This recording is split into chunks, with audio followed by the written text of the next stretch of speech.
It's been 3 months since I added the Trendy CC Small with the rose gold hardware to my collection. We're going to quickly go over the DNA of the bag, then I'll share with you my 3-month honest review, then answer the question, would I buy this bag again, and ultimately, was it worth it? Let's get into the quick DNA of the bag. So the Trendy CC has many characteristics of the classic flat bag. It has the quilting, it's got the turn lock, and it is mostly recognizable for the Chanel plaque at the top. The part that I love about this bag is that when I look down, I can actually enjoy the plaque. Some may say that the plaque is gaudy, but I find it quite tasteful. So now let's get to the 3-month review. Before that, remember to like this video, subscribe, and leave a comment. So to my surprise, I actually reach for this bag twice a week. That actually says a lot because I have so many other bags I can choose from. This is a top handle bag, and I was hesitant to buy a top handle bag first. Then I thought because of retractable strap, I could still use this bag. Although a lot of people describe the leather as buttery soft, I actually do not find it buttery soft, and I don't know if that's because it's just the season this bag was made in. When I was comparing it to another lambskin bag that I have, this is actually a belt bag, this bag is actually buttery soft, but I don't find the Trendy CC to be buttery soft at all. Because the Trendy CC is not buttery soft, it's actually easy to scratch. If you've seen other YouTubers' videos on it, they will tell you that the bag scratches pretty easily. So that was one of the reasons why I was scared to add this bag to my collection. I actually use this as a top handle. If I feel like someone's going to bump into me, I'm able to actually swerve away from them. So I was actually able to avoid scratches the first 3 months.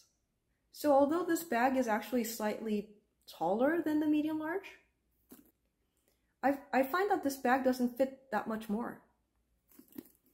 There are 3 compartments. However, I mostly use the middle compartment. If you look here, the compartment in the back is kind of too difficult to access, so I don't really use that. I do have an organizer in the middle compartment here. I did buy an organizer for the front compartment here. However, if you put that organizer in here, there's hardly any room to fit anything else. So I don't actually use my compartment in the first one.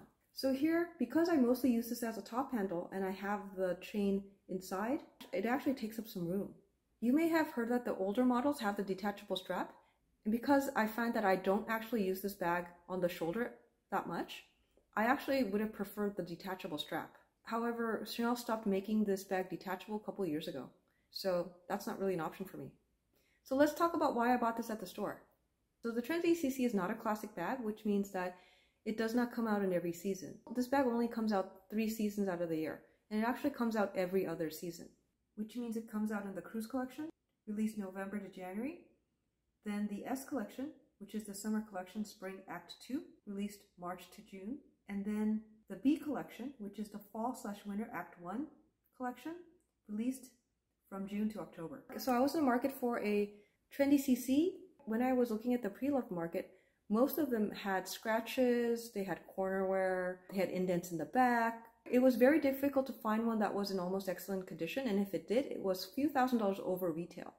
So when I heard rumors that this bag was going to come out with the rose gold hardware, I started calling the Chanel boutiques. And to my surprise, not all stores purchased the rose gold hardware. So of the 4 stores I called, there was only 1 store that actually offered the rose gold hardware. So I put my name, I put my credit card right away. And this bag actually shipped the day the collection came out, which was actually a surprise. So at this point, I think we do need to talk about Chanel quality issues, because this bag came straight from the boutique with a few defects. Before buying any bag, I actually do research. And what I mean by that is I go on YouTube and I start binge watching videos. And most common thing that I found out was that sometimes the front flap is crooked, which is a deal breaker for me.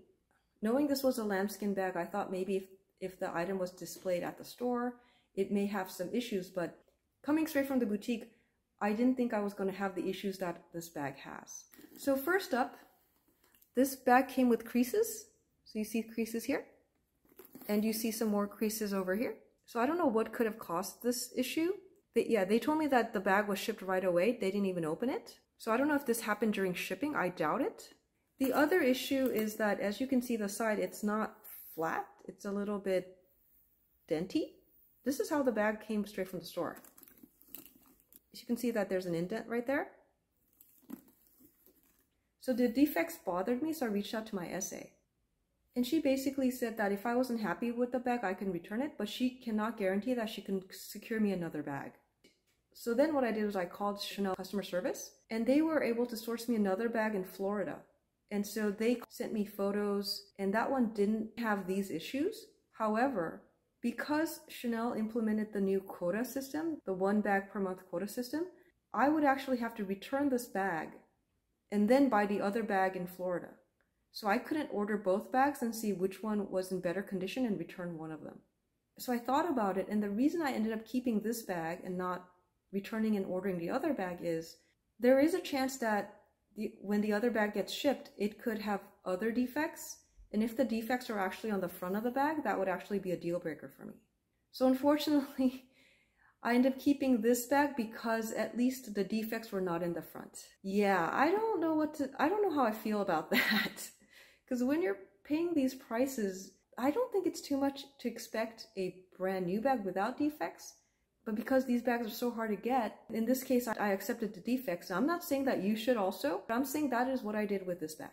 So the other thing to note is this bag is very malleable. What that means is that I set this bag down on my knee like this. I was having coffee with my friends, just chatting away. And a few hours later, I noticed that it actually, you can see my knee impressions on the bag. And this has not bounced back since.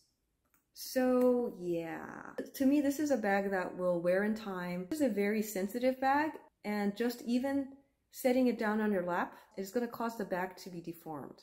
So far, I haven't got any scratches on the back, but that's because I'm being extra careful. And what I mean by that is I don't wear jackets with like zippers because that could graze and scratch the bag. There's certain jewelry that I don't wear because I'm scared I'm going to scratch the bag. This bag does not have any chain imprints on the back because I mostly keep it retracted like this. I actually never wear the bag like this. This is going to leave indents. So I always keep it retracted. So the next question was, if this bag was no longer in my collection, would I buy it again?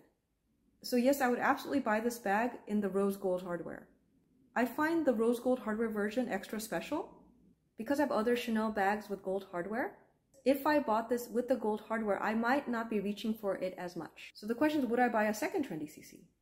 So far, the Trendy CC has come in lambskin, jersey, and denim. Personally, I don't feel comfortable buying the jersey because of the piling issue. I am attracted to the denim. However, it only came in one season.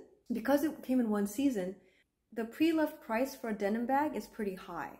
So if I came across the denim one in almost excellent condition under retail, I would be very tempted to buy one. Yes, absolutely. I would be very tempted. So the final question is it worth it? If you have experience with Chanel lambskin and you're okay with the wear and tear, meaning corner wear, scratches, indents, misshaping, and you're into the classic look, but you find the Chanel classic flaps boring, then absolutely I think this is worth it. However, if you're not into Chanel lambskin, and this one scratches easily than most other lambskin in my opinion, and with this price point, it may not be worth it for you. However, it's absolutely worth it for me. Alright, so I hope that was helpful and thanks for watching.